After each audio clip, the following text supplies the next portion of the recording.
Bonjour à tous. Ursula von der Leyen appuie sur le bouton rouge de la guerre mondiale, peut-être même d'une guerre nucléaire. Il y a, dans l'actualité, on en parle énormément ce matin parce que c'est dramatique, ce qui se passe au Liban, au Moyen-Orient. On va en dire un mot et on sait à quel point Ursula von der Leyen, depuis le début, met de l'huile sur le feu, refuse catégoriquement tout cessez-le-feu, encourage au massacre. Et il y a, et attention, ne pas l'oublier, Zelensky est en ce moment à Washington, l'Ukraine, avec des décisions de l'Union européenne dingues que même les plus faucons des néoconservateurs américains n'auraient pas osé, évidemment pour faire le sale boulot à sa place de l'État profond. Avec des nominations Union européenne et France qui sont des signaux qui doivent alarmer. Pourquoi ? Parce que c'est la catastrophe militaire pour l'Ukraine qu'on fait mes vidéos ces dernières semaines, ces derniers mois, l'analyse qu'on avait faite aussi sur cette chaîne avec Caroline Galacteros par exemple. Et donc, ils veulent précipiter les choses. Et parce qu'il y a l'élection présidentielle américaine en novembre, avec cette crainte pour l'état profond d'une victoire de Trump, qui serait une victoire de la paix.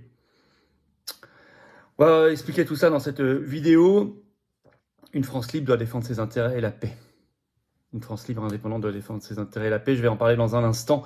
Ça va être très concret. Je pense que vous allez apprendre beaucoup de choses dans cette vidéo. N'hésitez pas à la partager. Pour ça, à vous abonner à cette chaîne YouTube. Il suffit de cliquer sur le petit bouton s'abonner. Vous êtes abonné à la chaîne, un petit clic gratuit. Faites-le maintenant vraiment, ou à la toute fin de cette vidéo si vous ne l'avez pas encore fait. Ça aide. Vous ne pouvez pas vous imaginer à quel point ça aide à la diffusion des vidéos si vous êtes abonné plutôt que pas abonné à la chaîne. Voilà. Les vidéos sont mieux distribuées, diffusées, rendues publiques, rendues visibles par l'algorithme de YouTube. Elles touchent des personnes qui peut-être nous découvrent. Merci à vous pour ce petit clic gratuit sur l'abonnement à la chaîne si vous soutenez tout ce travail de réinformation et de mobilisation générale. Et puis le 5 octobre, ça approche, samedi 5 octobre, 15h, je suis en Moselle, à Marly, grand après-midi, avec table ronde de spécialistes, et puis j'y serai, et puis la politique étrangère, défense, et puis je prends la parole plus généralement, puis je discute avec vous, on ouvre les cahiers de projet pour vous, c'est entrée gratuite, totalement ouvert à tous, adhérents comme non-adhérents, mais il y a un lien d'inscription sous la vidéo, en description, tardez plus, ça s'inscrit beaucoup. Le lien est sous la vidéo, en description, dès maintenant. Je vous attends, patriotes, voilà. Vous savez, la colombe de la paix est sur la carte orange d'adhérents ou de réadhérents aux patriotes parce que nous sommes des fervents défenseurs de la paix dans la rue, partout, dans les actions, et on lâchera pas le morceau. Mais j'ai besoin de vous. Voilà, on ne peut pas laisser un monde en guerre à nos enfants, on ne peut pas accepter une France en guerre, on ne peut pas accepter ces perspectives folles de l'agenda 2030 de guerre mondiale. On doit se battre pour la paix. Venez le faire avec nous, venez le faire avec moi. J'ai besoin de vous. Avec vous, je peux faire plein de choses sans vous. Seuls, isolés, les uns les autres, on ne peut rien faire. Tous ensemble, on peut faire tellement. J'ai besoin de vous maintenant. Vous pouvez adhérer, réadhérer par le premier lien sous la vidéo en description dès maintenant ou faire un don au mouvement par le deuxième lien sous la vidéo en description dès maintenant. Les liens sont en même temps sur notre site tout le temps, les-patriotes.fr. C'est défiscalisé aux 2/3 de vos impôts. Profitez-en.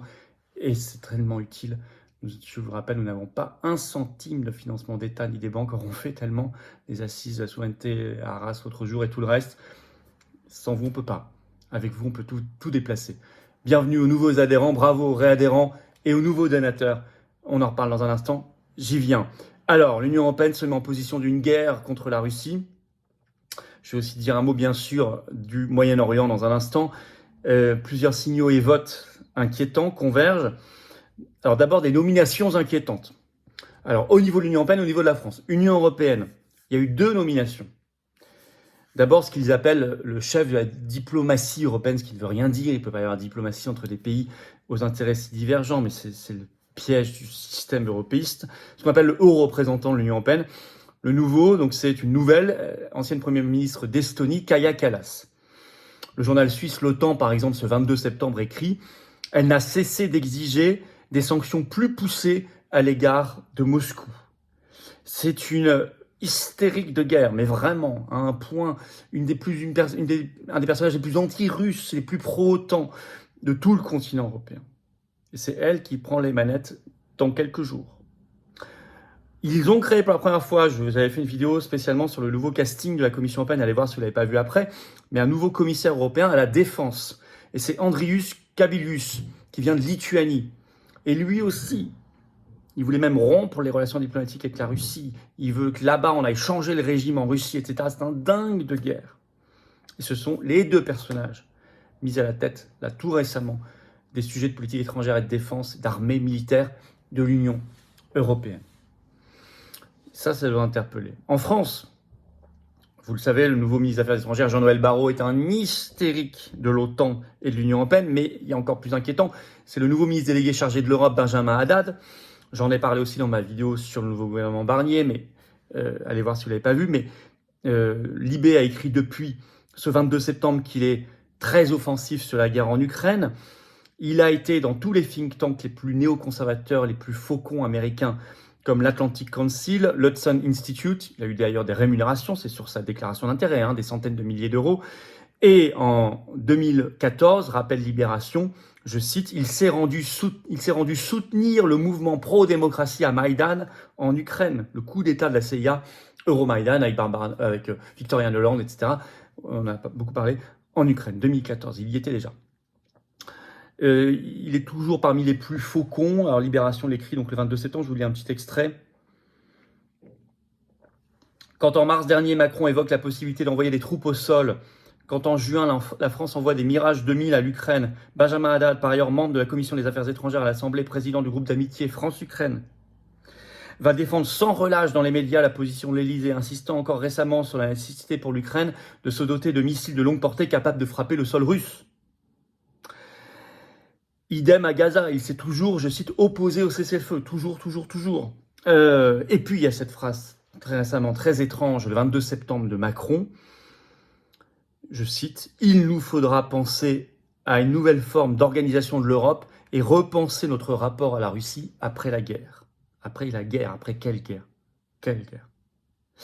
Alors justement, il y a un vote fou. L'Union européenne prête à appuyer sur le bouton rouge, un vote fou du Parlement européen, une résolution ce 19 septembre.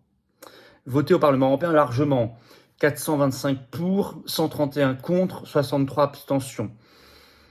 Pour, je cite, augmenter le volume d'aide militaire bilatérale apportée à l'Ukraine par les pays de l'Union européenne et surtout inciter les États membres à autoriser l'Ukraine à utiliser les armes qu'il lui livre contre des cibles militaires légitimes sur le sol russe. Il pense ici bien sûr aux missiles longue portée. Cette résolution est une première, même dans le monde. Même les pires faucons néocons américains n'auraient pas osé. Le Parlement européen l'a voté. 0 tête de liste qui était candidate aux européennes du 9 juin dernier en France, qui ont été élues, 0 parmi ces têtes de liste n'a voté contre cette résolution. Glucksmann, Maréchal, Hayet et Toussaint ont voté pour cette résolution. Bardella n'était même pas là. Aubry s'est juste abstenu.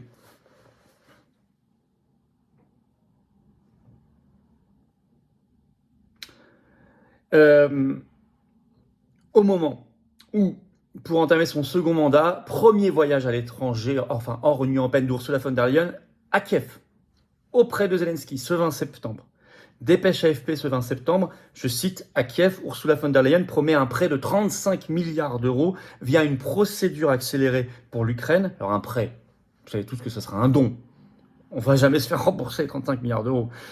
L'AFP écrit, écoutez bien, ce prêt n'est soumis à aucune condition et pourra être directement intégré au budget national ukrainien.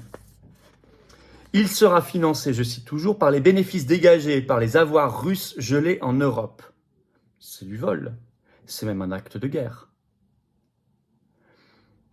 Ils sont tellement dans un esprit guerrier qu'ils censurent les voix de paix au Parlement européen. Il y a cette scène édifiante, j'en ai partagé la vidéo, d'un eurodéputé polonais qui a pris la parole là, dans la dernière session, la semaine dernière au Parlement européen, pour dénoncer cette fuite vers la guerre. Ils lui ont coupé le micro. Je vais citer ce qui s'est passé. Quand cet eurodéputé polonais demande dans l'hémicycle si l'Union européenne, je cite, est en guerre contre la Russie, et qu'il fait remarquer que prolonger la guerre n'aidera pas les Ukrainiens, on lui coupe immédiatement le micro. J'ai mis la vidéo, c'est prouvé. Et encore mieux, on lui répond qu'on le fait au nom d'une Ukraine qui veut rejoindre une Europe libre contre une Russie où il n'y a pas de liberté d'expression.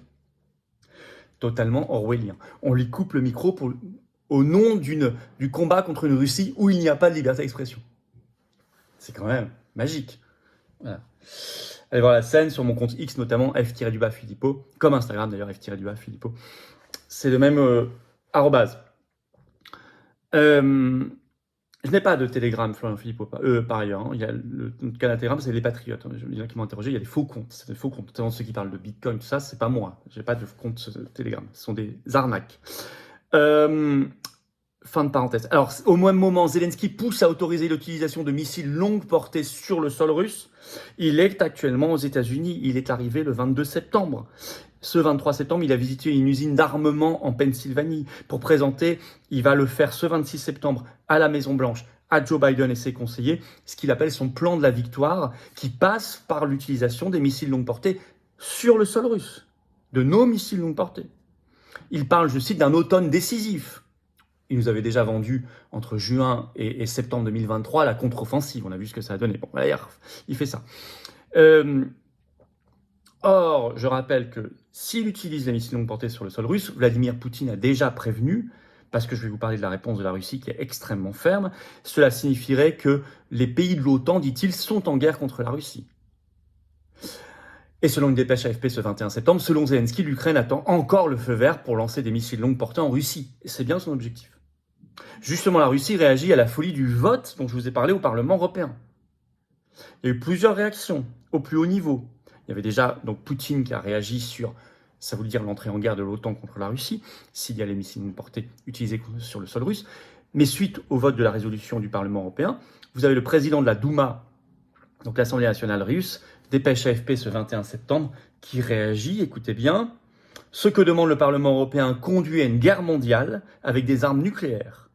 Réagit le président de la Douma, Vyacheslav Volodine.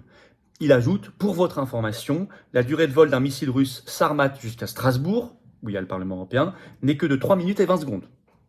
C'est ce qu'il dit. Le ministre des Affaires étrangères russe, Lavrov, a également réagi en disant « Nous comptons sur le fait que nos évaluations et déclarations seront entendues par des personnes intelligentes qui prennent des décisions. » Il ajoute « Personne ne veut la guerre nucléaire, je peux vous l'assurer. » N'empêche qu'elle est possiblement là. On en est là, hein. En parallèle, embrasement du Moyen-Orient. Ce 23 septembre, et ça continue au moment où j'enregistrais ce 24 septembre au matin, d'intenses bombardements israéliens au Liban. Ce 23 septembre, on fait 492 morts, des milliers de blessés, dont 35 enfants. Contre le Hezbollah, dit l'armée israélienne, évidemment, avec plein de civils qui sont tués par ailleurs, avec des milliers de familles libanaises en ce moment qui sont en train de fuir, mais fuir vers où ? Et on sait le rôle très néfaste d'Ursula von der Leyen dans ce conflit au Moyen-Orient, qui d'ailleurs depuis le 7 octobre 2023 ne cesse de mettre de l'huile sur le feu là-bas, elle s'y était rendue tout de suite. Elle n'a jamais appelé à la désescalade, au contraire, jamais à l'apaisement, elle a toujours refusé le moindre cessez-le-feu. Or là, on a une généralisation du conflit, on parle de guerre totale, dans une situation très compliquée, on sait qu'il y a des faucons là-bas qui veulent mettre de l'huile sur le feu et qui rêvent d'une grande confrontation, notamment avec l'Iran. L'Iran qui est aujourd'hui d'ailleurs dans les BRICS, vous avez fait le lien. Depuis le 1er janvier 2024 d'ailleurs. Nous devons là-dessus pointer du doigt le rôle très néfaste de l'Union européenne qui là aussi joue le sale jeu de l'État profond américain et des faucons. L'Union européenne supplétif en Ukraine, on vient d'en parler, de Washington, de l'État profond, pour faire le sale boulot. Eux, ils veulent pas la guerre mondiale là-bas chez eux. Mais nous, on est au premier rang. Attention, en France, les soi-disant oppositions ne sont pas du tout au rendez-vous de la paix. Mais alors, pas du tout. Je vous ai parlé des votes des têtes de liste élues aux européennes. Pas une n'a voté contre cette résolution. Et beaucoup de députés, eurodéputés, étaient absents. Dans tous les partis. Alors, ça veut dire que nous avons un rôle très important, nous tous ici, pour que la France soit libre. Moi, je suis pour la sortie de l'OTAN. Aux Patriotes, nous militons pour la sortie de l'OTAN et qu'elle défende la paix. L'heure est très grave, que ce soit au Moyen-Orient ou par rapport à la Russie. Vous voyez bien qu'en étant dans l'Union européenne et dans l'OTAN, on ne peut pas le faire. Il faut quitter ces instances supranationales de guerre soumises à l'État profond américain. C'est très cohérent. C'est un projet de libération nationale qui est en même temps un projet de paix. Merci de le soutenir en partageant cette vidéo, en vous abonnant ou réabonnant à cette chaîne YouTube par un petit clic gratuit sur s'abonner en dessous. C'est tellement efficace. En vous inscrivant par là, tout ça, notamment avec des spécialistes et plein d'autres choses. Le 5 octobre à Marly en Moselle, entrée libre, samedi 15h.